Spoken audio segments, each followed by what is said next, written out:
After 12 years of marriage, I finally gave birth to a son.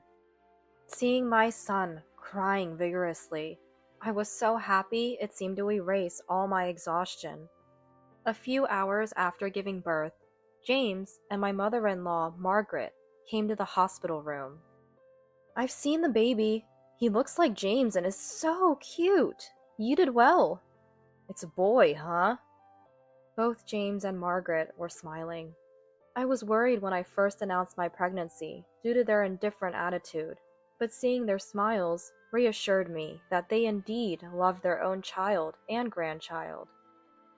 I was hopeful about returning to the happy days of the past, but then, "Well, we should get a divorce now."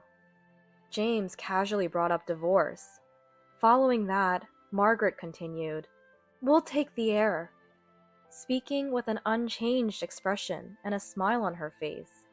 "You're no longer needed. I've taken care of you for over a decade. No complaints now." Besides, having a first child only after 12 years of marriage is too late. It's better to switch to a younger woman who can bear children. "I don't want to waste any more time with you. Let's get the divorce done quickly." "All right, then I'll dismantle the house and the company." My name is Angela. I'm a 34-year-old housewife. I started dating James in college. We had a normal relationship, so I thought he was from an ordinary family. However, after getting engaged, I learned that James's grandfather was a wealthy businessman owning several companies, including well-known large corporations. Moreover, since the company is a well-known major corporation, I had my concerns about marrying into such a prominent family. But James reassured me, "It's just that grandfather is a business owner. We're not different from any normal family." He was always kind and considerate, so I decided to marry him. After marriage, at the request of James and Margaret, we lived on the same property as his parents' house, and I became a housewife. James worked for a regular company, so our life was ordinary, but I struggled to learn manners for the occasional high-end restaurant visits during family gatherings. 3 years into our marriage, Margaret, who hadn't interfered much before, started to comment, "It's been 3 years already, and no child? My friend's daughter is pregnant. When will our family see a grandchild?" Every morning, Margaret would come to our house early and pressure me to have a child. When I discussed this with James, "Ever since Dad passed, she's been lonely at home. Don't worry too much. We'll have a child eventually." He told me to just bear with it. I regret not speaking up more to Margaret or clearly asking James to intervene. However, feeling apologetic about not being able to have children myself, I couldn't bring myself to assert strongly. Years passed, and we still had no child. During this time, Margaret's demands for a grandchild became more intense. She also began to interfere in household matters. She criticized my cooking, demanded I finish gardening within an hour, and generally harassed me. Exhausted by her attacks, I asked James for help, but his response was dismissive. "Deal with it yourself. I'm too tired to discuss such things." He would cut me off with a sigh. At that time, James was busy establishing a subsidiary company of his grandfather Paul's business and becoming its president. He had a lot of work and social drinking, so he was often late and too tired to listen to me. Our conversations dwindled, and our marital life suffered. Still hoping that having a child would bring back our happy times, I started fertility treatments. The treatments left me physically and mentally drained, full of anxiety about whether they would work. But I persevered, dreaming of a happy family life. Finally, after 12 years of marriage, I became pregnant. I was so overjoyed when the doctor told me that I wanted to jump for joy. I called James immediately after leaving the hospital to tell him, "Are you busy at work? Sorry to disturb you. I just visited the hospital. I'm pregnant!" "Oh, okay. I'm busy with work now. Gotta go." But James's response was indifferent. His reaction dampened my excitement. When I told Margaret, "You finally got pregnant! I thought I'd never see a grandchild." Her response lacked any words of joy or congratulations, which was a shock to me. Even after getting pregnant, Margaret's harassment didn't stop. She made me clean inside her house and took my prepared meals without asking, increasing my household burden. James continued to come home late, leaving us with no time to talk. At that time, I was thinking, should I consider divorce? But maybe with the birth of our child, we could become a happy family. My feelings were fluctuating. Then, half a year later, I finally gave birth to my son. Seeing him cry energetically made all my fatigue disappear. I had hoped for James to be present at the birth, but told myself it was okay since he was busy. A few hours later, both James and Margaret arrived at the hospital room. I was taken aback by their sudden visit without any prior notice, but said nothing, thinking they came to rejoice at the birth. "I've seen the baby. He looks like James and is so cute. Well done." "It's a boy, huh?" Both James and Margaret were smiling. I had been anxious due to their indifferent attitude when I first reported my pregnancy, but seeing their smiles, I felt relieved, thinking they must find their child and grandchild adorable. I was hopeful we could return to the happy days of the past, but then, "So we're getting a divorce." James brought up divorce as if it was just casual conversation. Following that, Margaret said, "We'll take the heir." She said this without changing her expression, maintaining her smile throughout. "What are you talking about? Why talk about divorce right after our son is born?" "Because he's born. You're no longer needed. I've taken care of you for over a decade, so no complaints now. Besides, having a first child only after 12 years of marriage is too late. Angela, you're over 30, and we can't expect another child from you. It's better to switch to a younger woman who can bear more children." I was speechless, and they, mistaking my silence for agreement, continued with their selfish demands. "You've been a housewife for over a decade, so you'll struggle on your own. I won't ask for child support." "We'll raise the grandchild properly. He's an important heir after all." They left the room, looking satisfied. Alone, in the quiet hospital room, I thought about how to make James regret bringing up divorce. I had never considered avoiding divorce, so I was convinced my love for him had already faded. Resolved, I called my parents to ask them to pick me up on the day of my discharge. I feared that if I went back to our house, my son would be taken away. Not wanting to trouble my parents with details, I simply told them that it looked like I was going to divorce James. I emailed James and Margaret, telling them I needed to stay at my parents' house for a while due to poor health. Margaret complained, but James only responded with a simple "okay."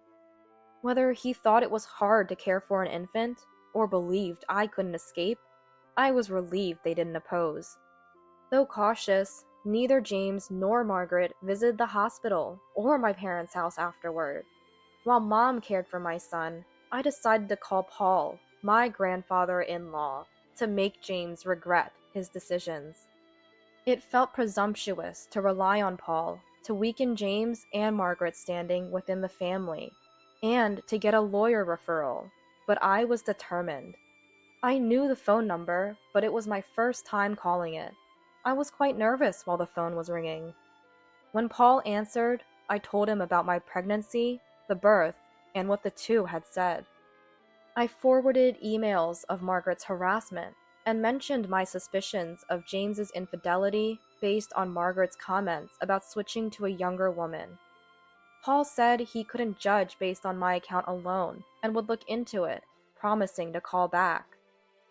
A week later, Paul called. He found that James had been cheating for 3 years, and Margaret was spreading rumors that I had run away, forcing her to raise my son. Paul's anger was palpable, even over the phone. He arranged for a detective to gather more evidence of James's infidelity and referred me to a divorce lawyer experienced in such cases. Then, more evidence of the affair surfaced. The other woman was a quiet-looking woman in her early 20s. Photos of James entering the woman's condominium, others where they looked happy, arm in arm. There were also photos of her entering our home. And there was a picture of her chatting with Margaret, suggesting that Margaret knew about James's affair. With this, everything was ready. With my health improved, I decided to discuss divorce with my husband. We agreed to use the reception room at his company for the conversation. When I arrived at the reception room with my lawyer, I found my husband and Margaret seated on the sofa. "Where is my grandchild? You haven't let me see him since then." Margaret glared at me with furrowed brows. "He's at my parents' house." "You're incapable of proper childcare, so hand him over to me quickly." "Running off to your parents and bringing a lawyer? I was going to let things slide without asking for child support or compensation. But if you're set on this, I'll fight back, thoroughly." "What do you mean by compensation?" "I am destined to inherit grandfather's company, and I've been taking care of a woman who couldn't have children for over a decade. It's only fair that I receive compensation." The lawyer looked at him with a cold gaze. "I wonder who should really be paying compensation." "What are you talking about so arrogantly?" "Let me confirm, James.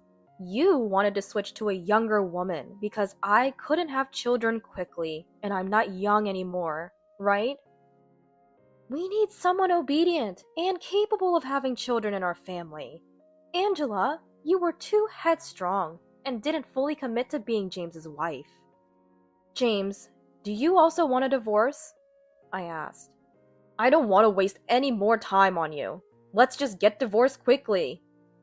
Margaret and James responded exactly as I expected, and I couldn't help but smile a bit at their predictability.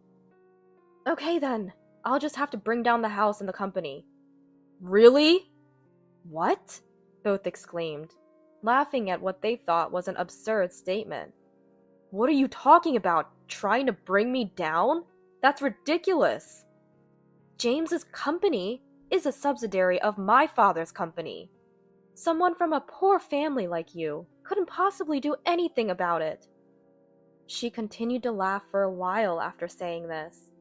"Then please look at this first." As I said this, I spread out dozens of infidelity photos on the table. Seeing these photos, the two of them, who had been laughing joyfully, stopped and turned serious. "What the hell is this photo? You might be misunderstanding, but this girl is just a university friend. I was just giving her career advice." "Really? Then what about this?" I took out a voice recorder and played a recording of my husband and his affair partner talking excitedly about their honeymoon and newlywed life. Hearing this, my husband and Margaret went pale. "What is this? I don't know anything about this." "I hid this voice recorder in the house a few days ago when you two were away. I originally bought it to gather evidence of Margaret's harassment." I anticipated that James would deny the photos, so I installed the voice recorder to ensure there'd be irrefutable evidence. "But you had already gone back to your parents' house, so we were practically separated. Our marriage was already broken." "I only went back to my parents' house after giving birth. It wasn't a separation. Plus, I know about your affair with her for the past 3 years. I have proof." "That's just you saying things. Where is this proof?" "Actually, I met with the woman who was James's affair partner." I decided to meet and talk with her because, from the recordings, it seemed like she might not know that my husband was married. When I talked to the affair partner, it turned out she indeed didn't know that my husband was married. When I told her I was James's wife, she was lost for words and looked like she was about to cry. She showed me their message exchanges, where he portrayed himself as single, lamenting his recent divorce and loneliness, and made no mention of being married. I took photos of these messages as further evidence of the affair. James was speechless when I showed them to him. Not only did you have an affair, but you also lied about being married. What would your company think if they found out? Are you trying to blackmail me? An affair won't bring down a company. I see. So you're fine with him hearing about it then? Saying this, I showed James the screen of my mobile phone. It was on a call, and the person on the other end was Paul. Your grandfather couldn't come in person, but was concerned about me. So he's been listening in. He's been helping me gather evidence of your affair. Hearing this, James immediately began to apologize profusely. I'm so sorry. This was just a minor marital issue. As he started to make excuses, Paul's angry voice came through the phone.